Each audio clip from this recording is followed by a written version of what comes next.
রাসূল পাক সাল্লাল্লাহু আলাইহি সাল্লাম তিনি যখন আগমন করেছেন এই ধরায়, তখন কিসরা ও কাইসারের ও কাইজার যে রয়েছে তাদের সেই বিশাল সাম্রাজ্য, সেই যে প্রাসাদ, গগনচুম্বী রাজপ্রাসাদ ধসে গিয়েছিল, সেই ইতিহাস তো আপনারা জানেন। তারপরে পারস্যের যে অনির্বাণ অগ্নিকুণ্ড ছিল তা নির্বাপিত হয়ে গেছিল, তা নিভে গিয়েছিল। রাসূল পাক সাল্লাল্লাহু আলাইহি সাল্লাম ধরায় আগমন করার সাথে সাথে এই ঘটনাগুলো ঘটেছে, আরও অসংখ্য ঘটনাগুলো ঘটেছে।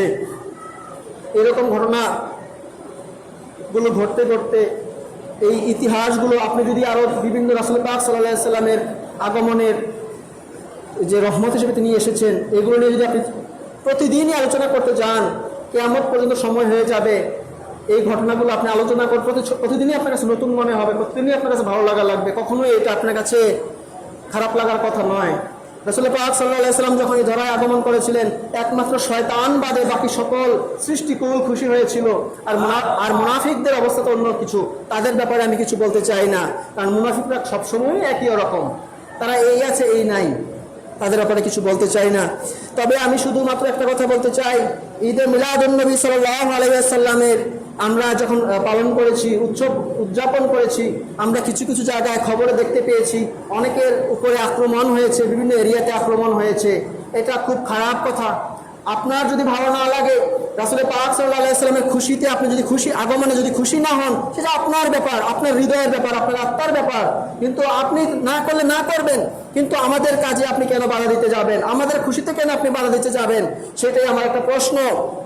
আমি আরো বলতে চাই, সিলেটের যখন 360 জন আউলিয়া নিয়ে রাজা গৌরগোবিন্দর এই যে রাজপ্রাসাদের কাছে এসে আজান দিয়েছিলেন, ধসে গিয়েছিল, সেই রকম আমি একটা কথা বলতে চাই, ঘুমন্ত সিংহের লেজ দিয়ে কখনো কান খুঁজতে যাবেন না। ঘুমন্ত সিংহের লেজ দিয়ে কখনো কান খুঁজতে যাবেন না।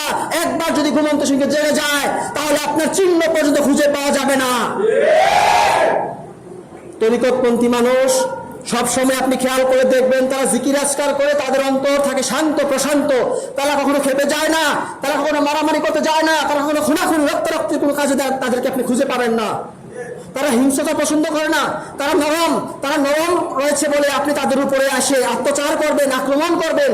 সেটা হয়তো প্রথম কিছুদিন তারা হয়তো সহ্য করে নিয়ে যাবে, যখন সহ্য এবং ধৈর্যের বাদ আর থাকবে না, তখন কিন্তু সেই রাজপথে নামতে সকলে বাধ্য হবে, তখন কিন্তু পালানোর পথ খুঁজে পাবেন না। আসসালামু আলাইকুম ওয়া রাহমাতুল্লাহি ওয়া বারাকাতুহু।